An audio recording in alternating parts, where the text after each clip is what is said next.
Hi friends, welcome to my channel. Friends, ఈరోజు నేను ఏ వంట చూపించబోతున్నానో తెలుసా మీకు? అదేనండి, పులుసు కూర. ఇది ఆంధ్రాలో బాగా ఫేమస్. చిన్న చిన్న ఫంక్షన్లో ఈ పులుసు కూర చేస్తారు. దీనికి కావాల్సినవి టమోటాలు, వంకాయ, ములక్కాయ, క్యారెట్, ముల్లంగి, సొరకాయ, దోసకాయ, ఆనియన్. మీ దగ్గర ఏం కూరగాయలు ఉంటాయో అవన్నీ తీసుకోండి. మనకు మెయిన్ ఈ పులుసు కూరకి కావాల్సింది కూరగాయలు, వెజిటబుల్స్. ఈ పులుసు కూరని ఎలా రెడీ చేసుకోవాలో చూపిస్తాను, చూసేయండి. అన్నీ ఇలా కట్ చేసుకుని పెట్టుకోవాలి. కొంచెం చింతపండు నానబెట్టుకోవాలి.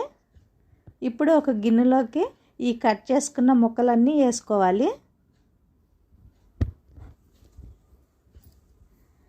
ఇప్పుడు కొంచెం కారం, నాకు 1.5 స్పూన్ల కారం పట్టిద్ది.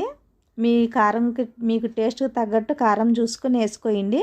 కొంచెం జీలకర్ర, కొంచెం పసుపు, కొంచెం వాటరు. మనకు పులుసు కూరకి ఆ ముక్కలన్నీ ఉడకాలి కదా, తగినన్ని వాటర్ పోసుకుని ఇప్పుడు స్టవ్ మీద ఉడికించుకోవాలి. ఈలోగా మనకి చింతపండు నానిద్ది.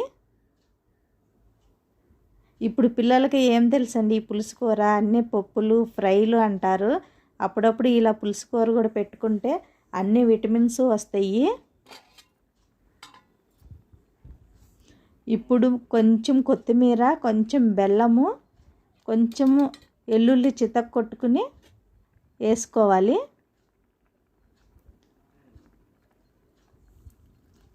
మనం నానబెట్టుకున్న చింతపండు గుజ్జు కూడా పోసుకోవాలి.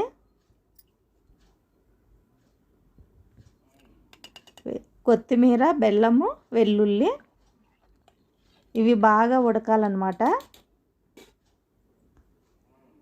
ఇప్పుడు మూత పెట్టుకుని ఒక 10-15 మినిట్స్ ఉడికించుకుందాము.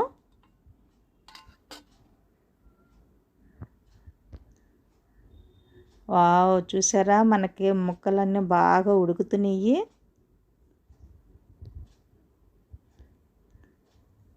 ఇప్పుడు ఉప్పు వేసుకుందాము. ఉప్పు చూసుకుని వేసుకోండి మీ టేస్ట్కి తగ్గట్టు. ఫైనల్గా మన పులుసు కూర రెడీ. ఆ మొక్క చూసారా, ములక్కాయ ఇట్లా అంటేనే మెత్తగా అయిపోయింది. ఇప్పుడు తాలింపు రెడీ చేసుకుందాము. మనకు తెలిసిందే కదా, తాలింపు ఆయిల్ పోసుకుని ఆవాలు, జీలకర్ర, పచ్చనపప్పు, వెల్లుల్లి, ఎండుమిర్చి వేసుకునేది. ఇప్పుడు గోల్డెన్ కలర్ వచ్చింది, మన తాలింపు కూడా రెడీ అయిపోయింది. ఫైనల్గా మన పులుసు